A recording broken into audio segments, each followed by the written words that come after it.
Ya, kita akan masuk ke dalam bagian awal ya dari pembelajaran kita di sejarah gereja patristik ini.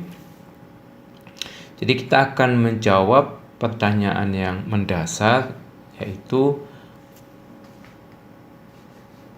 mengapa belajar sejarah gereja ya. Jadi apa sih alasannya kita itu belajar sejarah gereja? Kenapa kita mempelajari tentang sejarah gereja? Apa signifikansinya buat kita sebagai seorang Kristen ataupun seorang guru Kristen ya. Nah, sebelum kita masuk ke dalam pembahasan mengenai mengapa belajar sejarah ya, sejarah gereja, kita akan melihat dulu ya tentang ini ya, tentang gereja. Jadi sebelum kita masuk tentang sejarah, kan kita beberapa waktu yang lalu sudah bahas tentang konsep sejarah ya. Jadi sejarah itu beda dengan past ya. History itu beda dengan past. Kalau past itu peristiwanya, kalau history itu adalah akses yang kita punya untuk bisa memahami apa yang terjadi di masa lalu. Oke, nah mengapa kita belajar sejarah gereja? Ya, apa itu gereja sebenarnya? Apa sih pentingnya kalau kita belajar sejarah gereja? Jadi gereja, ya, kata gereja ini di dalam Perjanjian Lama itu punya dua kata, yaitu kahal, ya, kahal yang artinya to call, ya, memanggil, ya, atau dipanggil gitu. Atau edah artinya to appoint, dipilih. Nah, di dalam perjanjian ini kan dalam bahasa Ibrani ya, perjanjian lama ini kahal dan edah. Lalu kemudian di dalam Septuaginta, LXX ini Septuaginta ini adalah Alkitab perjanjian lama dalam bahasa Yunani, karena bahasa perjanjian lama itu ditulis dalam bahasa Ibrani kemudian diterjemahkan ke dalam bahasa Yunani dan disebut sebagai Septuaginta karena dalam tradisinya diterjemahkan oleh 70 imam gitu. Atau di dalam NT perjanjian baru yang sudah ditulis dalam bahasa Yunani, kata edah kahal ini diterjemahkan menjadi eklesia ya, eklesia, atau yang kata edah ini diterjemahkan menjadi sinagoge ya. Di dalam teologi kita lebih sering memakai istilah eklesia, tetapi eklesia sama sinagoge sebenarnya juga adalah dua kata untuk konsep gereja, yaitu kahal dan edah ya, memanggil ataupun memilih ya, dipanggil ataupun dipilih ya. Jadi artinya itu adalah eklesia. Nah, jadi gereja itu adalah orang-orang yang dipanggil atau orang-orang yang dipilih oleh Tuhan untuk masuk ke dalam satu rencana Tuhan, yaitu rencana keselamatan. Jadi gereja ini adalah tubuh Kristus. Jadi gereja itu adalah sesuatu yang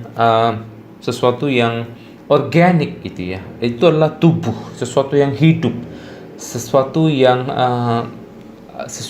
organik gitu ya. Nah, tubuh Kristus. Jadi gereja ini adalah tubuh daripada Kristus sendiri sebagai the visible kingdom of God ya. Jadi kingdom of God itu eksis dalam dunia, yes, eksis dalam dunia, dan ada yang invisible, ya, invisible itu gereja sepanjang sejarah, dan ada yang visible. Visible itu kelihatan ya. Jadi gereja itu atau orang Kristen itu adalah kerajaan Allah yang kelihatan. Kenapa kita sebut mereka itu sebagai kerajaan Allah? Karena mereka itu adalah orang-orang yang diperintah oleh Allah ya. Nah, gereja itu menjadi unik, berbeda dengan lembaga atau institusi yang lain, karena gereja itu ya adalah wadah atau tempat atau tubuh Kristus di mana kehendak Allah itu dinyatakan. Jadi kepada gereja Allah menyatakan dirinya, kepada gereja baik perjanjian lama maupun perjanjian baru. Perjanjian lama itu umat Allah itu Israel. Kepada gereja perjanjian lama diwahyukan perjanjian lama, dan kepada gereja di perjanjian baru diwahyukan perjanjian baru. Jadi kehendak Allah itu dinyatakan kepada gereja, dan kemudian gereja mengambil satu peran yang khusus di dalam menegakkan kerajaan Allah di mana tubuh Kristus, gereja itu adalah tubuh Kristus. Jadi tubuh Kristus di mana Kristus memerintah atas seluruh dunia, dan gereja adalah tubuhnya yang hadir di bumi, yang menyatakan kehendak Allah dan melaksanakan kehendak Allah.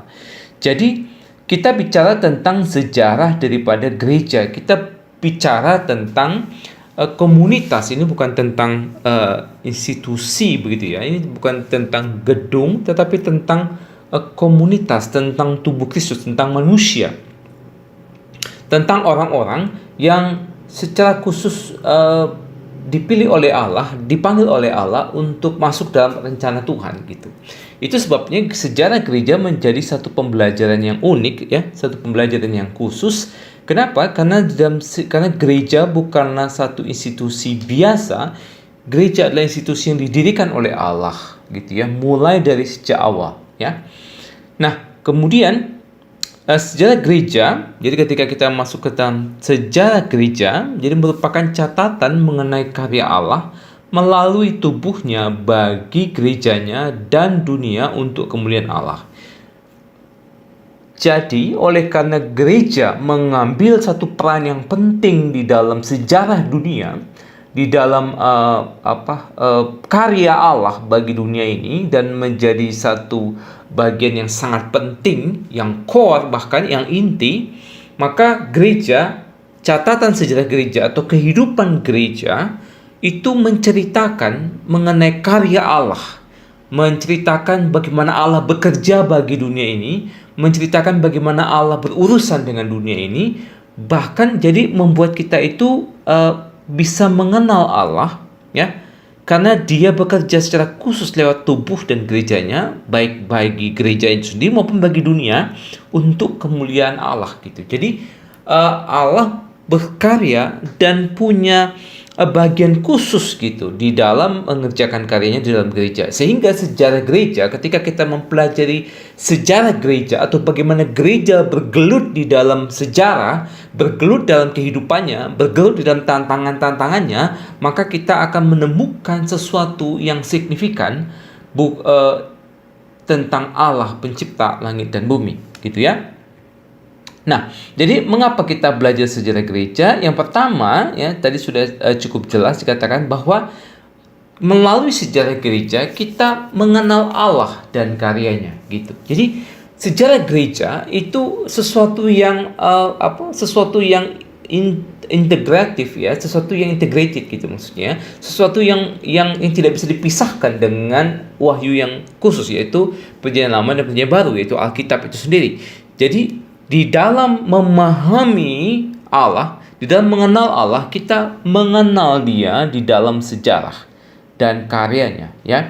Kenapa? Karena pewahyuan yang Dia berikan di dalam sejarah yang di kanon di dalam Perjanjian Lama dan Baru memberi teraplikasi di dalam sepanjang sejarah pasca kanon gitu ya, sehingga kita dapat melihat bagaimana sebenarnya pewahyuan itu digenapi, dipahami dan kemudian tersingkapkan dengan lebih jelas ya. Nah, di sini dikatakan history has two sides. Sejarah itu punya dua aspek ya, divine dan human. Nah, di dalam on the part of man atau di dalam sisi manusia, sejarah itu adalah biography of the human race. Jadi sejarah itu adalah biografi daripada peradaban manusia ya, peradaban manusia dan satu perkembangan yang gradual, baik itu normal maupun abnormal ya, dengan semua hal-hal yang berhubungan dengan fisik, intelektual, moral ya, to the final consummations of the general judgment ya, with its eternal rewards and punishment, sampai pada bagian akhirnya di mana seluruh sejarah atau biografi atau kehidupan manusia itu sampai pada titik akhirnya dan akan menerima satu penghakiman dan mendapatkan reward ataupun penghakiman atas apa yang sudah dilakukan ya. Nah, tapi di dalam di sisi Allah atau dalam perspektif Allah ya, karena Allah terlibat secara penuh dalam sejarah umat manusia, maka sejarah itu adalah wahyu Allah itu sendiri ya. Wahyu di dalam waktu gitu ya, wahyu Allah di dalam waktu. Nah, di dalam space itu adalah ciptaan ya, ciptaan ini adalah wahyu Allah di dalam di dalam ruang, ya. Nanti kalau kita mempelajari lebih dalam nanti mengenai prologi dan bibliologi, kita akan melihat bahwa ciptaan itu adalah sesuatu yang penting bagi kita untuk memahami Allah, karena ciptaan itu memancarkan, menyingkapkan siapa Allah. Nah, itu disebut sebagai wahyu Allah di dalam space, di dalam ruang. Tetapi di dalam waktu, bagaimana Allah bekerja di dalam ruang, maka itu kita sebut sebagai sejarah. Sehingga sejarah sebenarnya adalah bagian daripada wahyu Allah itu sendiri di dalam waktu. Sama seperti ciptaan itu di dalam ruang, ya. And successive unfolding of a plan of infinite wisdom. Dan sejarah itu adalah satu cerita yang membukakan rancangan dan rencana Allah di dalam hikmatnya yang tak terukur. Jadi ketika kita lihat sejarah, kita akan melihat bagaimana Allah menyatakan rencananya yang begitu indah, yang begitu ajaib, yang begitu sempurna, dan kita melihat sejarah itu begitu disingkapkan waktu demi waktu gitu, ya. Di dalam hikmat yang tak terukur, di dalam keadilan yang sempurna, di dalam anugerahnya, ya, dalam belas kasihannya, dengan tujuan kepada kemuliaannya dan kebahagiaan daripada umat manusia itu sendiri. Jadi sejarah ini merupakan sebuah penyingkapan demi penyingkapan tentang apa yang Allah rancangkan, ya. Baik itu di dalam keadilannya, di dalam hikmatnya, di dalam anugerahnya, untuk kita itu bisa melihat kemuliaan Allah dan juga sukacita atau kebahagiaan yang Allah berikan kepada umat manusia. Itu, ya. Jadi dengan mempelajari sejarah, dengan melihat sejarah, kita mengenal Allah dan karyanya, gitu, ya. Nah, jadi kalau kita perhatikan, ya, di dalam Alkitab kita, setelah peristiwa Yesus naik ke surga, maka kita menemukan kitab yang mirip kitab sejarah, itu Kisah Para Rasul. Nah, Kisah Para Rasul ini, ya, ini bisa kita sebut sebagai sejarah gereja, ya, cerita sejarah gereja. Di situ kita melihat bagaimana Lukas, si penulis dari Kisah Para Rasul itu, memberikan satu catatan sejarah gereja mula-mula, dan kemudian dimasukkan ke dalam kanon, ya, di dalam Perjanjian Baru, ya, di dalam kanon. Karena kita bisa melihat di situ bagaimana Allah bekerja, bagaimana rasul-rasul bekerja, bagaimana ada hamba-hamba Tuhan di situ di gereja mula-mula yang bergumul dan mengikuti kehendak Allah, dan Allah menyatakan dirinya di dalam semuanya itu. Nah, sejarah buku Kisah Para Rasul adalah buku sejarah gereja yang sifatnya kanonik, ya. Sementara sejarah gereja yang kita pelajari nanti merupakan catatan karya Allah bagi gerejanya di luar kanon, gitu, ya. Kenapa? Tadi kan sudah kita katakan bahwa sejarah itu adalah wahyu Allah di dalam waktu, sehingga kalau misalnya Kisah Para Rasul itu masuk dalam kanon, catatan yang sejarah gereja yang kita pelajari tidak masuk dalam kanon, sehingga kita memang tidak bisa menyatakan bahwa itu adalah kebenaran Allah yang sempurna. Tetapi lewat situ kita bisa memilah dengan kacamata wahyu, yaitu dengan kacamata wahyu khusus, yaitu Alkitab. Dengan perspektif Alkitab yang kita miliki, maka kita dapat membaca sejarah gereja dengan lebih baik, dan kita justru memahami apa yang Alkitab itu nyatakan lebih lagi, ya. Jadi meskipun catatan gereja tidak diinspirasikan oleh Roh Kudus seperti misalnya Kisah Para Rasul, namun secara akademis atau objektif, ya, sejarah gereja menolong kita berjalan dalam koridor pengenalan akan Allah yang benar, ya. Jadi belajar sejarah gereja itu akan menolong kita untuk memahami lebih jelas, gitu. Nah, itu sebabnya maka kita sampai kepada kesimpulan bahwa sejarah, history is next to God's word, ya. Sejarah atau belajar sejarah itu harus berdampingan dengan firman Allah, gitu. History is and must ever continue to be next to God's word, ya.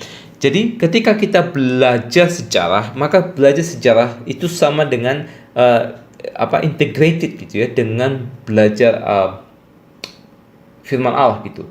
Jadi dengan mempelajari sejarah gereja, kita melihat bagaimana Allah menggenapkan apa yang Dia wahyukan di dalam Alkitab, di dalam firman Allah, ya, dalam kitab suci, dan dengan bantuan kitab suci kita dapat melihat, ya, bagaimana kita bisa memilah dan membaca apa yang terjadi dalam sejarah gereja gitu ya. Saya ulangi ya. Jadi dengan melihat sejarah gereja ya. Oke ya, ntar saya coba gambarkan. Ya. Jadi dengan ini ya, kita lihat di sini ada kita kasih contoh misalnya. Jadi ini sejarah gitu. Dan ini adalah Alkitab. Nah, ketika kita belajar sejarah gereja, ya, ketika kita belajar sejarah di sini, maka kita akan dapat memahami sebenarnya apa yang Allah bicarakan di sini, gitu, ya. Apa sih yang Allah wahyukan, maksudkan dengan ini? Bagaimana Allah menggenapkan bagian ini, dan bagaimana sebenarnya di dalam konteks yang lain, ya, dalam konteks yang lain firman Tuhan itu dinyatakan, dan kita akan memahami Alkitab ini. Kenapa? Karena Alkitab ini Allah akan singkapkan di dalam sejarah, gitu ya. Jadi baik secara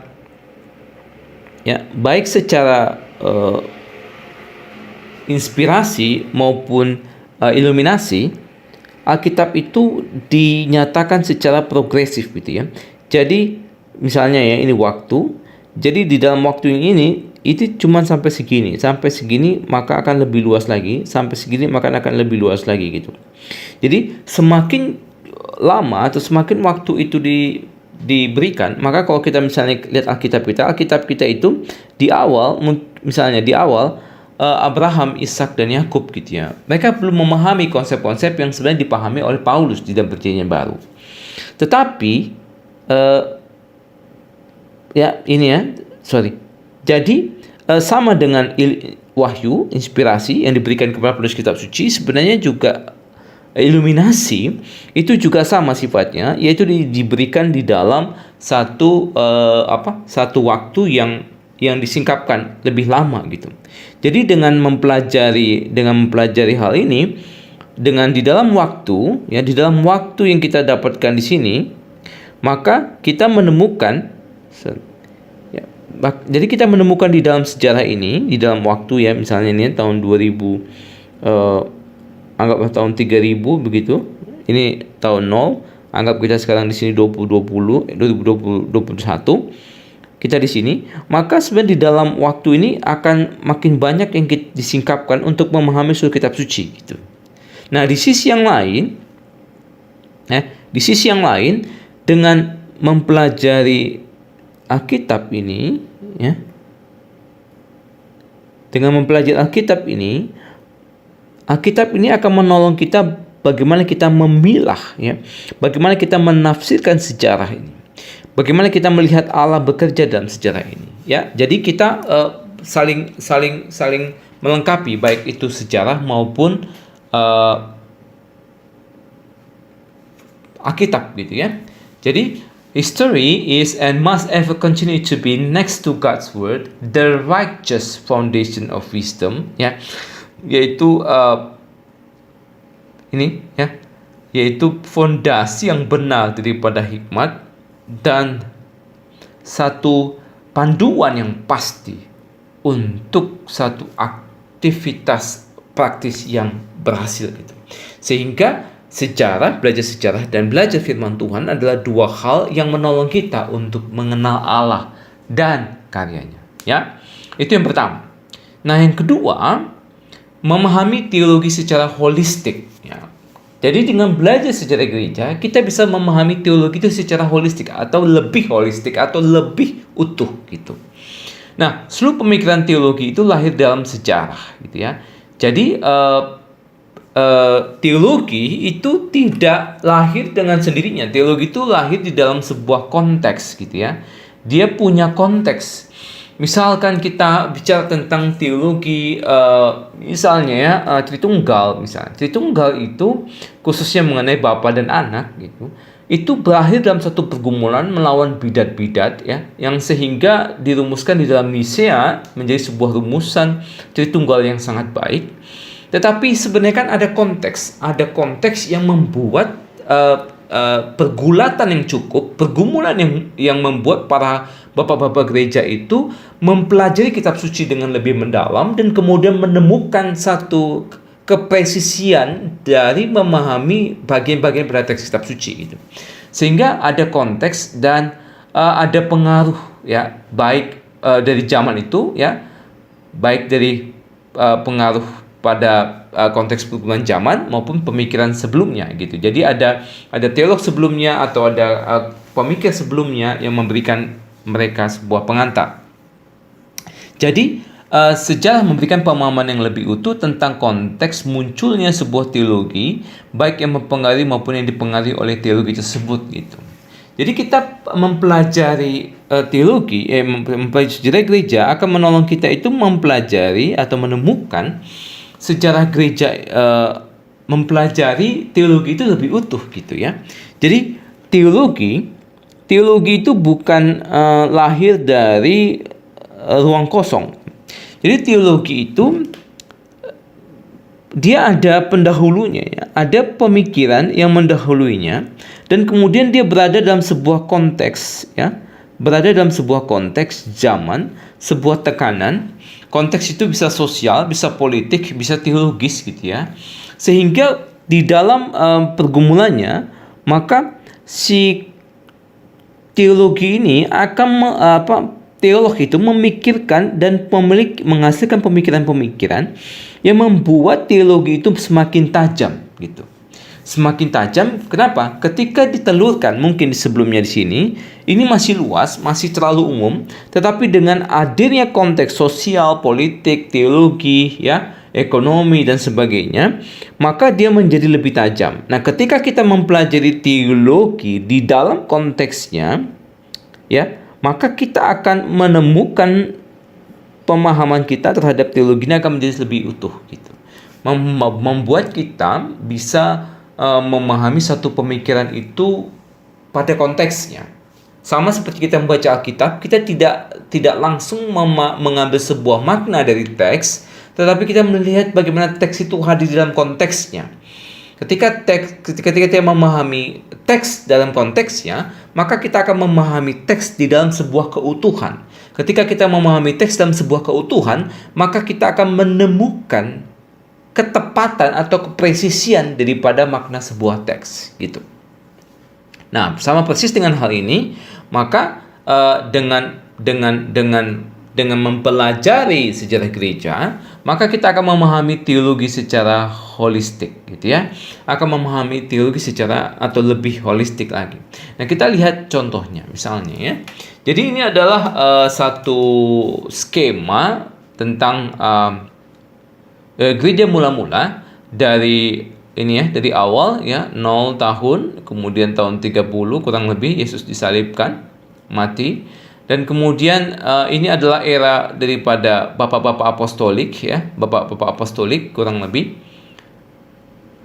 Oh, sampai sini ya, kurang lebih ini ya, sampai warna biru ini bapak-bapak apostolik ya, warna biru di sini.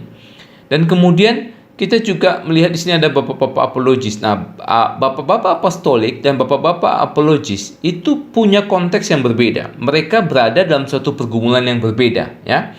Nah, bapak-bapak gereja yang di sini juga punya konteks yang berbeda. Bapak-bapak Nisea dan post Nisea di sini punya pergumulan yang berbeda. Nah, kalau kita lihat di sini ada gambar tengkorak ini. Ini adalah masa-masa penganiayaan, ya, penganiayaan. Nah, kita lihat pergumulannya Apostolic Fathers ya.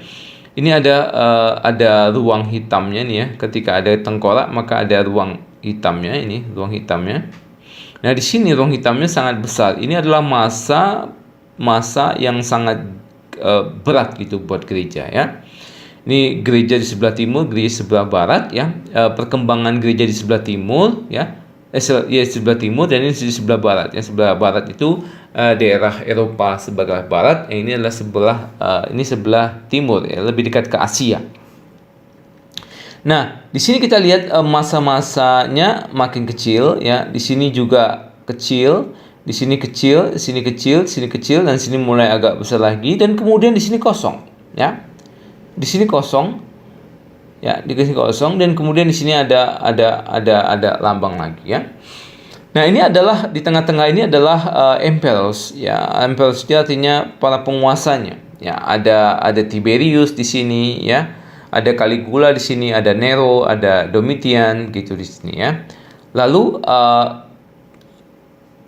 mereka-mereka ini, ya, mereka-mereka ini itu para kaisar ini memberikan sebuah pengaruh, ya, terhadap pembentukan teologi karena mereka memiliki pengaruh untuk menghasilkan sebuah konteks sosial dan politik, ya.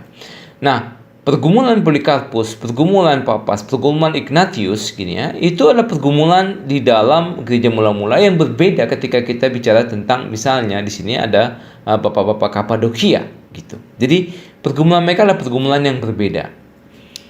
Ya, kita kasih contoh, ya. Kita kasih contoh. Di sini, ya, di Nisea.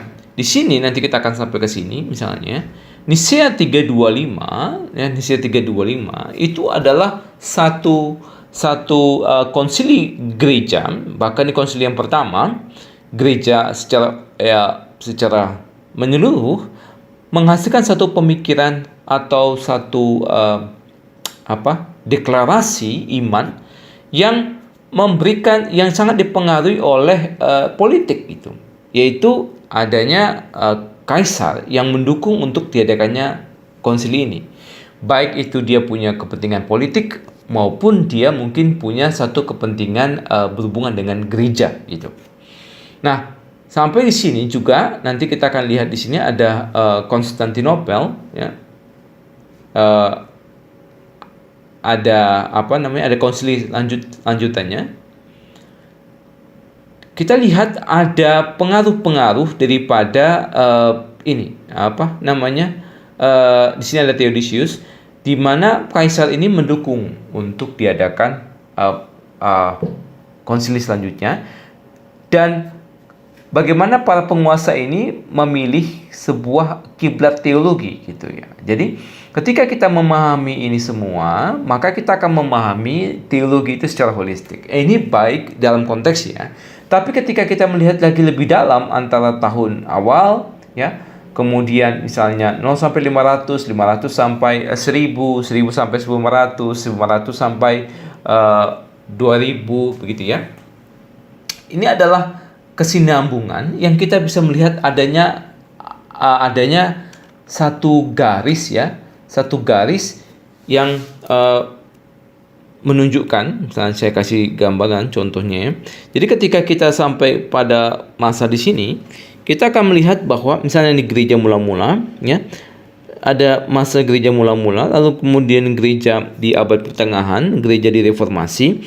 Nah, kita akan melihat di sini, ya, ketika Alkitab itu pertama kali diwahyukan, ya, atau di kanon, maka kita akan melihat bagaimana pemikiran daripada bapak-bapak gereja yang mendahului kita itu akan terus sampai kepada gereja sekarang, ya. Jadi ketika kita melihat gereja sekarang, nah, gereja sekarang ini sebenarnya memiliki satu Alkitab, tetapi teologi yang kita pegang di sini adalah teologi yang punya alur dalam sejarah, yang memiliki satu ikatan, kesatuan iman, pemahaman dengan bapak-bapak gereja atau dengan gereja sepanjang sejarah gitu. Sehingga teologi yang kita pegang bukanlah teologi yang mendadak atau teologi yang tiba-tiba ada, tapi teologi yang berkesinambungan sejak Allah mewahyukannya sampai kemudian disingkapkan dan dipahami oleh gereja mula-mula, gereja selanjutnya sampai sekarang. Sehingga teologi yang kita pegang atau iman yang kita pegang adalah iman daripada para rasul yang juga dilanjutkan oleh bapak-bapak gereja dan para pendahulu atau gereja-gereja sepanjang sebelumnya gitu. Jadi kita itu bukan punya iman yang tiba-tiba muncul, tetapi iman kita itu adalah iman yang berkesinambungan dengan iman-iman gereja-gereja sebelumnya, ya. Jadi kita tidak bisa mengatakan bahwa oh, ini aku baru dapat dari kitab suci dan kemudian aku punya teologi baru. Enggak bisa. Meskipun kita punya pemahaman yang baru dalam satu kerangka yang baru, itu adalah sesuatu yang berkesinambungan, sesuatu yang mungkin koreksi bisa saja. Satu pemahaman yang sebenarnya tidak berdiri sendiri, tapi seperti sebuah pohon yang saling sambung menyambung. Gitu. Jadi tidak berdiri sendiri. Tidak ada satu pemahaman yang tiba-tiba muncul, tapi satu pemahaman yang mengalir dari pemikiran-pemikiran yang lain karena ada kesinambungan di mana Allah menyatakan iluminasinya terhadap kitab suci.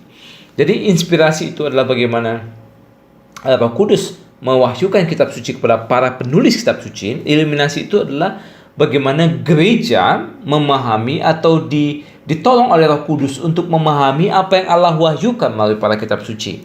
Jadi iluminasi ini hadir dalam sejarah gereja, hadir di dalam gereja sepanjang sejarah. Sehingga kita membutuhkan gereja sepanjang sejarah untuk mendapatkan iluminasi Allah kepada gereja gitu.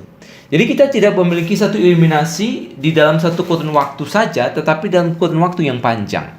Sama seperti yang kita bahas tadi di awal, bahwa yang namanya sejarah itu adalah wahyu Allah di dalam waktu, di mana Allah mengungkapkan secara progresif, secara perlahan-lahan satu persatu begitu tentang apa yang sebenarnya Allah ingin nyatakan kepada gereja, ya. Jadi belajar sejarah gereja akan menolong kita itu memahami teologi lebih holistik, ya. Kenapa? Karena jelas tadi sudah dikatakan bahwa Allah memberikan iluminasi terhadap apa yang Dia wahyukan kepada kitab suci itu di dalam sejarah, di dalam waktu, di dalam konteks, di dalam pergumulan satu masa waktu, dan juga di dalam satu koneksi antar waktu, gitu ya. Saya ulangi sekali lagi. Jadi ketika Allah mewahyukan, misalnya ya, Allah mewahyukan kitab suci di sini, ya, maka kitab suci ini kan diberikan dengan inspirasi kepada para penulis kitab suci. Nah, kemudian di dalam sepanjang waktu ini yang namanya inspirasi, ya, yaitu bagaimana Allah mewahyukan kepada manusia kebenaran Allah, gitu ya, dalam kitab suci. Lalu ini di dalam waktu Allah juga memberikan yang namanya itu, ya, iluminasi. Iluminasi itu adalah menerangi, ya, menerangi untuk membaca ini. Nah, memahami itu ada di dalam suatu kurun waktu. Di dalam kurun waktu ini gereja punya pergumulan sendiri. Dalam kurun waktu ini gereja punya pergumulannya. Dalam gereja ini pergumulannya. Jadi kita memahami teologi di dalam konteksnya, tetapi juga di dalam koneksi antar waktu ini. Sehingga ketika kita belajar sejarah di gereja, kita akan memahami teologi itu secara holistik, ya, baik di dalam konteksnya maupun di dalam kesinambungannya, sehingga gereja zaman sekarang ini adalah gereja yang memiliki iman berdasarkan kitab suci, tetapi juga yang melewati satu kurun waktu bersama dengan seluruh gereja sepanjang sejarah, ya. Begitu. Nah, selanjutnya yang terakhir adalah mengenal ajaran yang benar, ya. Mengenal ajaran yang benar atau ortodoksi, ya, ortodoksi. Nah, the apostles, ya, ini para rasul merupakan saluran, ya, saluran yang melaluinya Allah itu memberikan divine revelation, ya, memberikan pewahyuan, inspirasi. Apostolic preaching by word or letter was part of the actuality of revelation. When the apostle died, the written form became the only source, ya, atau scripture. Jadi ini menjelaskan tentang bibliologi, ya, sebenarnya, yaitu di dalam perjanjian baru kita itu memiliki para rasul yang sebenarnya waktu setelah Yesus itu naik ke surga, mereka itu berkhotbah, mereka menulis surat, dan mereka itu melakukan beberapa aktivitas yang mewahyukan atau menyatakan kebenaran Allah, ya. Tetapi juga setelah mereka mati, kita tidak punya lagi khotbah-khotbah mereka, cuma kita punya catatan-catatan yang kita bahas waktu itu sebagai account, yaitu yang sudah tertulis, yaitu scripture. Nah, sejarah gereja menolong orang Kristen melihat kesinambungan ajaran para rasul dengan ajaran yang dipegang oleh gerejanya. Kenapa? Karena ketika gereja mampu melakukan sebuah kanon terhadap kitab suci, jadi gereja itu kan para rasul ketika mati mereka itu tidak membuat kanon, tidak membuat Alkitab. Mereka menulis, tetapi kan kita belum punya kanonnya, belum punya satu kumpulan daripada misalnya Perjanjian Baru itu jadi 27 kitab. Kita nggak punya 27 kitab itu langsung. Tetapi di abad keempat baru kita punya kanon yang fix ya, yang disetujui oleh seluruh gereja. Dari mana mereka bisa tahu itu? Karena sebenarnya iman itu dilanjutkan oleh bapak-bapak gereja, dilanjutkan oleh gereja setelah para rasul. Ya. Jadi sejarah gereja menolong orang Kristen melihat kesinambungan ajaran para rasul dengan ajaran yang dipegang oleh gerejanya atau ajaran yang berkembang pada zamannya. Jadi ketika kita punya satu teologi sekarang, teologi kita itu adalah teologi yang sebenarnya perlu dikembalikan kepada akarnya, ya, dikembalikan kepada akarnya, yaitu dikembalikan kepada sampai bagaimana gereja memahami tentang hal ini gitu. Jadi ketika kita memahami sebuah teks kitab suci, kita juga perlu melihat bagaimana gereja bergumul dengan bagian teks kitab suci itu. Ketika kita memahami satu bagian daripada Alkitab, maka kita perlu melihat bagaimana gereja bergumul dengan bagian Alkitab itu. Bagaimana Alkitab itu pertama kali diberikan, kemudian bagaimana pergumulan pemahaman gereja pada waktu tentang bagian itu, dan bagaimana para teolog sebelum kita bergumul dengan bagian itu, ya. Itulah yang kita sebut sebagai mengenal ajaran yang benar, ya. Jadi dengan membaca sejarah gereja, nanti kita akan melihat, ya, ketika kita sudah belajar, nanti kita akan melihat nih, oh, ini sebenarnya apa sih yang kita pelajari ini ini akan menolong kita nanti untuk memberikan sebuah filter, memberikan kepada kita sebuah acuan-acuan untuk memahami apa teologi yang sedang kita pegang sekarang. Apakah teologi yang kita pegang sekarang itulah teologi yang sama dengan dipegang oleh gereja-gereja sebelumnya, atau gereja yang dipamer oleh bapak-bapak gereja gitu, ya. Nah, ini bagian yang terakhir, ya, satu kutipan dari salah satu pakar sejarah gereja, Yaroslav Pelikan, ya. Dia mengatakan tentang tradition sama traditionalism. Jadi tradisi, kita itu tetap memegang sebuah tradisi, ya. Tradisi itu artinya gini, apa yang telah diberikan atau apa yang telah diberikan oleh atau diwariskan oleh gereja-gereja sebelumnya, kita sebut sebagai tradisi. Nah, tetapi kita perlu membedakan tradisi sama traditionalism. Tradisi itu adalah the living faith, yaitu iman yang hidup dari orang-orang yang mati. Jadi mereka sudah mati, tapi mereka punya iman yang masih hidup, yaitu satu pola, satu pemahaman, satu penafsiran, satu kisah, satu account yang menolong kita untuk memahami iman mereka yang sebenarnya sesuai dengan iman yang kita miliki juga, dan iman yang dimiliki oleh para rasul.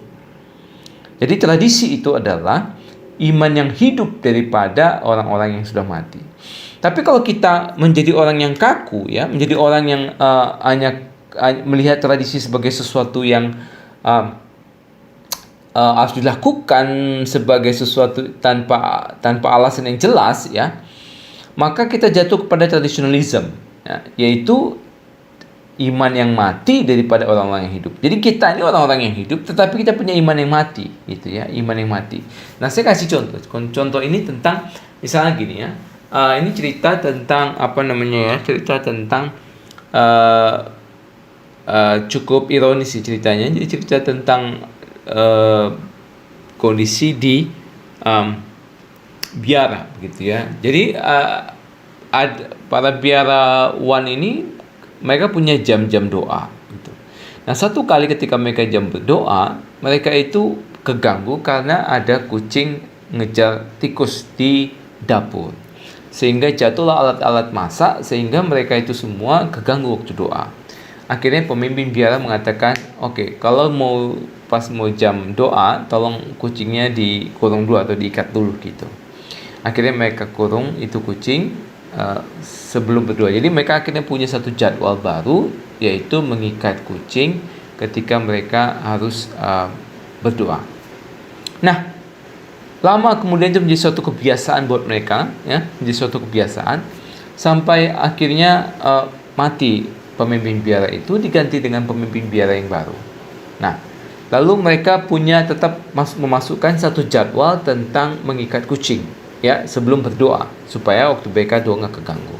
Nah, entah bagaimana ya, kucing ini lama hidupnya ya. Jadi kucing ya, cerita yang kucing kan punya nyawa 9 gitu ya, nggak mati-mati. Nah, berganti beberapa kepemimpin biara sampai akhirnya ya kucing ini juga mati. Banyak orang yang nggak ngerti ya tentang kucing ini, mengapa kucing ini diikat. Kucing ini diikat sebenarnya karena awalnya adalah karena mereka mau berdoa tapi keganggu karena kucing ini ngejar tikus. Nah, setelah sekian lama mereka tidak lagi memahami, dan ketika kucing ini mati, mereka cari kucing yang baru untuk diikat. Kenapa? Karena mereka sudah terikat kepada satu tradisi yang mereka tidak lagi pahami. Nah, itu disebut sebagai traditionalism ya.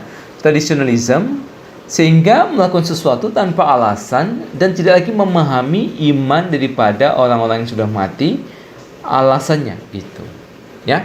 Jadi tradition lives in conversation with the past. Jadi tradisi itu hidup di dalam sebuah dialog dengan masa lalu ya.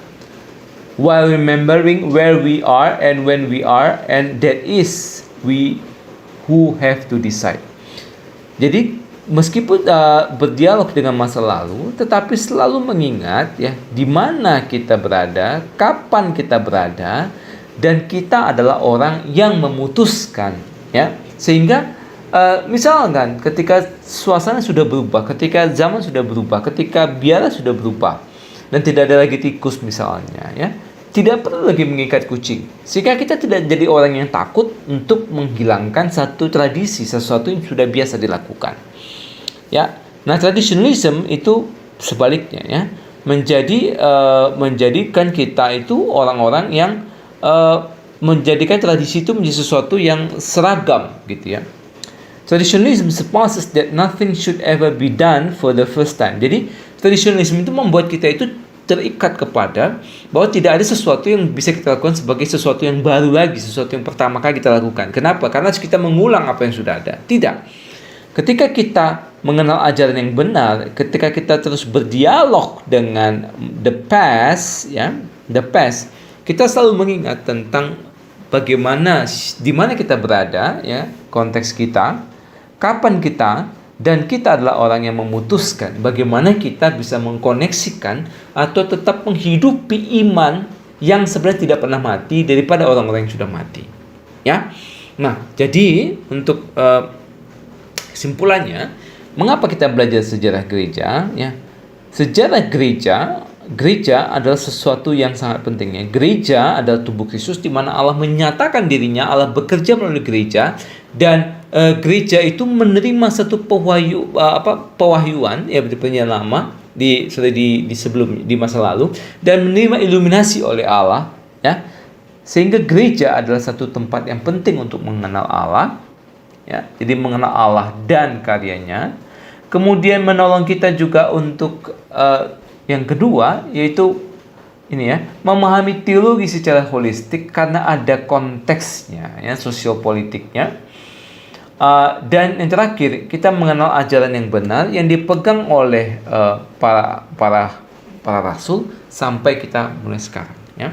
Jadi dengan belajar sejarah gereja, maka kita menolong kita mengenal Allah yang benar, ya, yang dinyatakan oleh kitab suci, menolong kita memahami teologi secara lebih holistik, dan menolong kita itu akhirnya mengenal mana sih ajaran yang benar, ya. Karena ajaran yang benar itu adalah ajaran yang hadir di dalam gereja sepanjang zaman, ya. Tidak penuh sejak awal, tetapi kemudian progresif sehingga dia menjadi satu bangunan yang lebih utuh, dan lebih utuh, ya.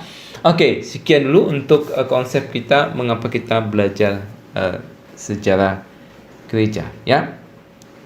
Nanti bisa dipelajari lebih lanjut lagi dan kemudian diulang dan menjawab beberapa pertanyaan supaya kita bisa berdiskusi dan memahami bagian ini lebih utuh lagi. Thank you. Segap Tuhan jiwaku.